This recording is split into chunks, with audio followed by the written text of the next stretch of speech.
కదా, తప్ప ఏం ఎండబెట్టుకుంటామా పంటని? దాంతో పాటుగా మిగతా ఎరువులు కలిపిస్తేనే అమ్ముతాను అంటే వాళ్ళకి వ్యాపారం జరుగుతుంది కదా అని అనుకుంటుండొచ్చు.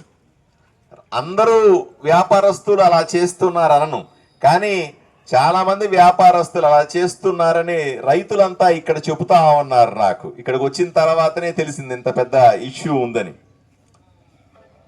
రెండవది, చాలా మంది రైతులు పాపం నిజంగా గుత్తకు చేసేవాళ్ళు 2 ఎకరాలు 3 ఎకరాలు చిన్న చిన్న రైతులు రాజకీయంగా పాపం ఏమీ లేకుండా నిజంగా భూమినే నమ్ముకొని ఉన్న రైతులు అన్నారో వాళ్ళు పాపం నిజంగా ఇట్లా క్యూలో నిలబడి పొద్దున 8 గంటలకు వచ్చి భోజనం చేశారా అంటే భోజనం కూడా చేయలేదండి, భోజనానికి పోతే యూరియా అయిపోద్ది అంటారేమో అని ఈడే కూర్చున్నాం అనే ఆడవాళ్ళు కూడా చెప్తా ఉన్నారు. ఇది దారుణం. లేకపోతే ఏం చేస్తారు కొంతమంది, వాడు నిజంగా 2 ఎకరాలు 3 ఎకరాలు ఉంటే లెక్క ప్రకారంగా 2-3 బస్తాలు సరిపోతుంది. ఆయన కూడా నాకు 10 బస్తాలు కావాలంటాడు. ఎందుకు? మళ్ళీ దొరుకుతుందో లేదో, ఇప్పుడు దొరికింది తీసుకుపోయి ఇంట్లో పెట్టుకుంటాను, ఓ 2 మూటలు ఎక్స్ట్రా ఉంటే తప్పేముంది అని రైతులే కొంతమంది పెద్ద రైతులు వాళ్ళు వీళ్ళు ముందుగా వచ్చిన వాళ్ళు వెనకాల వచ్చిన వాళ్ళు వాడికి గడ్డం పట్టుకొని వీడి గడ్డం పట్టుకొని ఎక్స్ట్రాగా తీసుకెళ్లి బ్లాక్ చేసుకుంటా ఉన్నారు. ఇది కూడా కొరత రావడానికి కారణమవుతుంది. ఎవరికి ఎంత అవసరమో అంతే తీసుకుపోవాలి. ఎవరు ఎంత ఈ సీజన్ కోసం, ఈ 15 రోజుల కోసం నీకు నిజంగా 2 మూటలే అవసరమైతే 2 మూటలే తీసుకుపోవాలి. నువ్వు 5 మూటలు 10 మూటలు తీసుకెళ్లి దాచుకుంటే మిగతా వాళ్ళకు ఉండదు కదా. ఈ రకంగా కూడా కొరత ఏర్పడతా ఉంది. ప్రభుత్వం లెక్కేసి పంపించేటప్పుడు ఈ 15 రోజులకి 7,000 మెట్రిక్ టన్నులు అవుద్ది. మళ్ళీ రైళ్లు వస్తూనే ఉంటాయి. రైళ్లు ఆగిపోతాయా? ప్రతి 3 రోజులకి 4 రోజులకు ఒకసారి ఒక రైలు వచ్చి ఆగుతుంది. దాంట్లో 50 మెట్రిక్ టన్నులు, 100 మెట్రిక్ టన్నులు, 200 మెట్రిక్ టన్నులు, 1000 మెట్రిక్ టన్నులు కూడా వస్తాయి ఒక్కొక్కసారి. ప్రతి 4 రోజులకి ఒక ట్రైన్ ఆగుతుంది. కానీ మన వాళ్ళ ఆత్రం కొద్దీ మళ్ళీ ట్రైన్ వస్తుందో లేదో, మళ్ళీ యూరియా దొరుకుతుందో లేదో, ఈ సంవత్సరం మిగిలిపోతే నెక్స్ట్ ఇయర్ కూడా మనకి వస్తుందిలే అన్ని తీసుకెళ్ళి ఇళ్లలో పెట్టుకుంటా ఉన్నారు. రైతులకు నేను విజ్ఞప్తి చేస్తా ఉన్నా, రైతులకి యూరియా కొరత రాకుండా సరఫరా చేసే బాధ్యత నాది. ఆదోని వరకు చెప్తున్నాను, పక్క నియోజకవర్గాల సంగతి నేను చెప్పలేను. కానీ ఆదోని నుంచి ఇప్పుడు నేను లోపల ఉంటే ఒక ఆయన వచ్చాడు, నేను మంత్రాలయం నుంచి వచ్చానండి నాకు ఇవ్వనంటున్నారు అని అంటా ఉన్నాడు. మొట్టమొదట నా ఆదోని ప్రజలకి, నా ఆదోని రైతులకి నేను ఇచ్చుకోవాలి.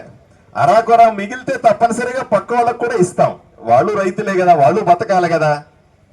కానీ నా బాధ అంతా కూడా నా ఆదోని రైతుల గురించి. మొదట పక్క రైతులు నాకు మిగిలితే పక్క రైతులకు కూడా ఇస్తాను. ఆయన కాడికి తీసుకెళ్లి దాచుకోవడం అనేది నేను విజ్ఞప్తి చేస్తా, రైతులు అలా చేయొద్దు అని. ఇప్పటికి 7,000 మెట్రిక్ టన్నులుంటే మళ్ళీ 15-20 రోజుల్లో ఇంకొక 7,000 మెట్రిక్ టన్నులు తీసుకొచ్చే బాధ్యత నాది. ఒకటి కావాలంటే 4 రైళ్లు నరేంద్ర మోదీ గారికి చెప్పి ఇక్కడ ఆపుతా, అందరికీ కూడా ఎరువులు ఇప్పిస్తా, కొరత లేకుండా చేసే బాధ్యత నేను తీసుకుంటాను. ఈరోజు వచ్చాను కదా మళ్ళీ రాననుకోవద్దు. ప్రతి 4 రోజులకు ఒకసారి చూస్తాను, ఇక్కడ వచ్చి చూసి అందరికీ వస్తున్నాయా లేదా అని కూడా నేను వెరిఫై చేసుకుంటాను. ఇంకొక విషయం కూడా నేను చెప్పేది ఏంటంటే, కేవలం ఇక్కడ సప్లై కాదు, నేను రైతులను అడుగుతా ఉన్నా, ఏమయ్యా మందులమ్మే షాపు దగ్గరికి వెళ్ళినావు, ఆ షాపులో స్టాకే లేదని చెప్పినాడు. స్టాకు లేదు అని ఎలా చెబుతాడు? ఈయన వ్యవసాయ అధికారి సుధాకర్ గారు, ఈయన అసిస్టెంట్లు కూడా ఉన్నారు. నువ్వు ఒక అసిస్టెంట్, ఈయన ఒక అసిస్టెంట్ ఉన్నాడు. వీళ్ళు ఇక్కడే ఉంటారు. వీళ్ళ నెంబర్లు తీసుకోవాలి. మీరు తీసుకొని ఒక పేపర్ తీసుకొని పలాని మందుల షాపులో లేవని చెబుతున్నాడు, నిజమా కాదా అని అడిగితే ఈయన బుక్ లో ఉంటది ఆ మెడికల్ షాప్, ఆ మందుల షాప్కి ఎన్ని బస్తాలు ప్రభుత్వం ఇచ్చింది అని లెక్క ఉంటది. ఆయన ఎన్ని అమ్ముతున్నాడో లెక్క కూడా ఉంటుంది. ఎట్లా లెక్క తెలుస్తుంది? ఈ మిషన్ లో తంబేస్తారా?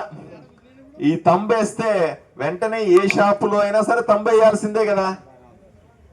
ఆ షాపులో తంబేసినా సరే లెక్క కంప్యూటర్లో వచ్చేస్తుంది. మీరు చేయాల్సింది ఒకటే, కంప్లైంట్ ఇవ్వాల. అక్కడ చెప్తే ఒక తమ్ముడు అంటా ఉన్నాడు, సార్ మేము సన్నోళ్ళం సార్, మా మాట ఎవరు వింటారు సార్ అని. మీరు పేపర్ మీద ఫిర్యాదు చేస్తే కదా మీరు సన్నోడో పెద్దోడో తెలిసేది. రైతు ఫిర్యాదు చేయడం అలవాటు చేసుకోవాలి. ఒక చిన్న పేపర్ తీసుకొని నేను పలాని షాపుకి వెళ్ళానయ్యా, అక్కడ నా దగ్గర లేవంటున్నాడు అనండి. పోనీ నా మొహాన్ని ఇన్ని మొబైల్లో పెట్టినారు కదా, ఇన్ని కెమెరాలు పెట్టినారు కదా, పోయి అక్కడ మందుల షాపులో ఇట్లా కెమెరా పెట్టి అయ్యా నాకు ఎరువు ఇస్తావా లేదా అని అడిగి చూడండి. ఆ వీడియో పెట్టండి ఈయనకి. దాంట్లో టైం ఉంటుంది, దాంట్లో డేట్ కూడా ఉంటుంది. గుళికలు తీసుకోవాల్సిన చట్టం లేదు. మీరు వినాలి, గుళికలు తీసుకోవాలని మీ మీద ఎవరైనా బలవంతం చేసినా విలేకరులు కానీ రైతుల చేపలు ఆడ అంగడి కాడ ఎవరు అడిగారు మీరు? విలేకరులు కూడా మీరు వచ్చినారు సార్. చేపలు కాడ ఎప్పుడు అడిగారు సార్? మా రైతులు ఎందుకు ఎంత కష్టపడుతున్నారు అన్నా నేను చూస్తుంది ఒక్కసారి వినాల.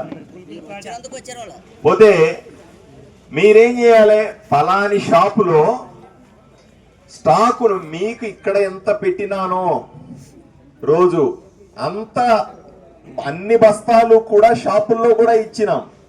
ఎందుకు, ఒక దగ్గర రావడం మీకు కష్టం అవుద్ది, ఎక్కడికక్కడ ఇచ్చేయాలని.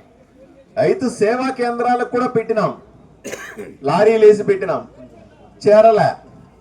నేను చెప్పేది ఏంటంటే, చిన్న రైతు అయినా సరే దయచేసి ఫిర్యాదు చేయడం అలవాటు చేసుకోండి.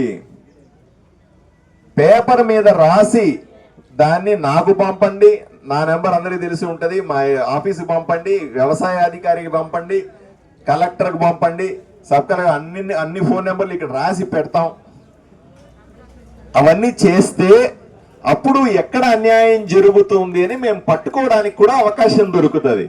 రైతు తన పాటిగా తాను బాధపడుతూ అరే ఇంతేలే, ఎప్పుడు జరిగే అన్యాయమే మాకు ఇప్పుడు కూడా జరుగుతుంది అనిపిస్తే మాకు సమాచారం ఉండదు. 2 రోజుల కిందట నేను విజయవాడలో ఉన్నా. అప్పుడు సోషల్ మీడియాలో రైతులు ఇలా ఇబ్బంది పడతా ఉన్నారని చూసిన తర్వాత నిన్న ఊరికి వచ్చినాను. సరే ఈరోజు ఒకసారి ఇక్కడ సెంటర్ని చూసి మిగిలిన షాపుల్ని కూడా విజిట్ చేసి సమాచారాన్ని తీసుకుంటాను. ప్రతి 4 రోజులకు రైలు వస్తుంది. ఈ రోజు ఎంత దొరికితే అంత తీసుకెళ్ళండి. 4 రోజుల్లో వస్తుందా ర్యాకులు? 3 రోజుల్లో వస్తుందా? 4 రోజులు ఇస్తాను టైము. 4వ రోజుకి మళ్ళీ రైలు దిగాలే, ఇక్కడ బస్తాలు నింపాలే, ఎవరు ఎన్ని అడిగితే ఎన్ని వీలైతే అన్ని ఇవ్వాలా. అర్థమైందా? మళ్ళీ 4 రోజులకి, ఈరోజు ఏమి వయవారం, మంగళవారం, శనివారానికి మళ్ళీ బస్తాలు ఇస్తాం. 4 రోజులు బుధ గుర శుక్ర శని, శనివారం సాయంకాలానికి బస్తాలు నింపుతా. మళ్ళీ 4 రోజులకి మళ్ళీ రైలు నింపుతా. మళ్ళీ ఎప్పుడు? మళ్ళీ బుధవారానికి మళ్ళీ బస్తాలు పెడతా. దయచేసి మీరు అనవసరం ఎక్కువ తీసుకుపోవద్దు. మీకు ఎక్కువ డబ్బులు పెట్టి కొనదు, ప్రాణం పోయినా. నేను రైతులకందరికీ చేతులు జోడించి కోరుతా ఉన్నా, ప్రాణం పోయిన 1 రూపాయి కూడా ఎవరికి ఇవ్వద్దు. ఎవరైనా రూపాయి ఎక్కువ అడిగినా నాకు వచ్చి చెప్పండి, వాడు తోలు తీసేస్తాను. 1 రూపాయి కూడా ఇవ్వదు. 266 రూపాయలంటే 266 రూపాయలకు మీకు చేర్చే బాధ్యత నాది. ఆదోని నియోజకవర్గంలో ఎరువు సమస్య రాదు, ఎట్టి పరిస్థితిలో రాదు.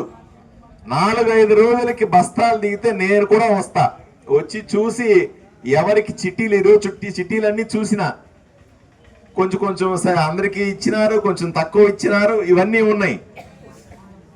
తక్కువ ఎందుకు ఇస్తున్నారంటే వీళ్ళు అనవసరంగా తీసుకెళ్లిపోతున్నారనే భయం వీళ్ళకందరికీ. పొలాన్ని బట్టి ఎన్ని ఎకరాలు ఉన్నాయని దాన్ని బట్టి ఇస్తా ఉన్నారట ఆయన చెప్తా ఉన్నాడు. కాబట్టి మీరు ఎట్టి పరిస్థితుల్లో కూడా భయపడద్దు, ఇబ్బంది ఉంటుందని కంగారు పడద్దు. ఎవరైనా సరే బ్లాక్ మార్కెట్ లో అమ్ముతున్నారు, గుళికలు తప్పనిసరిగా కొనాలంటున్నారు, ఎక్కువ ధర పెట్టి కొనమంటున్నారు అంటే ఫిర్యాదు చెయ్యాలే, చేస్తారా? ఫిర్యాదు చేస్తారా అని అడుగుతా ఉన్నా. ఫిర్యాదు చేయడం అంటే ఏమిటి? ఒట్టి నోటితో చెప్పడం కాదు, రికార్డింగ్ అన్నా చెయ్యాలి, లేదా తెల్ల పేపర్ తీసుకొని రాయనన్నా రాయాలి. ఇది చేస్తే మనం 10 మంది మీద చర్య తీసుకోవడానికి అవకాశం దొరుకుతుంది. లేకపోతే నేను ఇప్పుడు ఎవరి మీద చర్య తీసుకోవాలి? మీరు వచ్చి చెప్తా ఉన్నారు గులికలు ఎవరో అడుగుతున్నాడు, అంటగడుతున్నాడు, అది ఇది అని. ఎవరి మీద చర్య తీసుకోవాలి నేను? మీరు రైతు సామాన్యుడు కాదు. ఆదోని వరకు ఏ రైతు కూడా యూరియా సమస్య లేకుండా, ఏ పొలానికి కూడా యూరియా తక్కువ పడకుండా చూసుకుంటానని మీకు అందరికీ చెబుతూ, ధైర్యంగా ఉండాల్సిందిగా ఆదోని రైతులకందరికీ కూడా నేనున్నానని హామీ ఇస్తూ సెలవు తీసుకుంటా. నమస్కారం.